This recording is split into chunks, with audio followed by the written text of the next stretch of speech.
దాడితోట గ్రామానికి చెందిన రైతు సుబ్బారెడ్డి గారి తోటకు వచ్చాము. అయితే ఆయనకు వచ్చి సోలార్ సీసీటీవీ ఇన్స్టాలేషన్ కావాలని గారు. అయితే మనం ఇప్పుడే ఇన్స్టాలేషన్ చేసాము. అయితే వారి మాటల్లోనే విందాం, వాళ్ళకి ఎందుకు అవసరమైన సీసీటీవీ అనే విషయం చెప్దాం. చెప్పండి అన్న. నాకు దొంగల పోరు తట్టుకోలేక ఈ సిటీ కెమెరా బిగించుకుంటా ఉన్నాను. మొబ్బల్లో మోటార్లు అంట కేబుల్ పోయేది ఇటాటన్నీ జరుగుతా ఉండగానే ఇది బిగించుకుంటాను.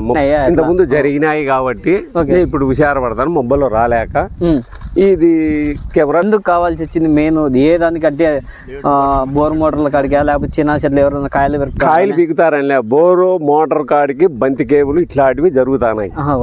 దానికోసము నేను ఈ కెమెరా బిగించుకుంటున్నాను. 20 మీటర్లు 20 పోల సందు బంతి కేబుల్ బిగించుకోండి. అది మొబ్బల్లో వచ్చి కట్ చేసుకొని పోయినారు. ఎప్పుడు ఎన్నాళ్ళకి? అప్పటికే 5 ఏళ్ల కిందట. అప్పటి నుండి అదే అట్లా ఇట్లా మొబ్బల్లో మనుషులు తిరుగుతా అంటే దానికి భయపడి ఎందుకు ఏమి అనేది నేను దానికోసం అవసరం వచ్చింది బిగించుకుంటాను. అంటే మా సర్వీస్ మీ పనితనం బాగుందని ఏరియా వాళ్ళు చెప్పిన తర్వాతనే నేను కూడా మిమ్మల్ని ఇది చేసి మాట్లాడించి చేసుకొని బిగించుకుంటాను.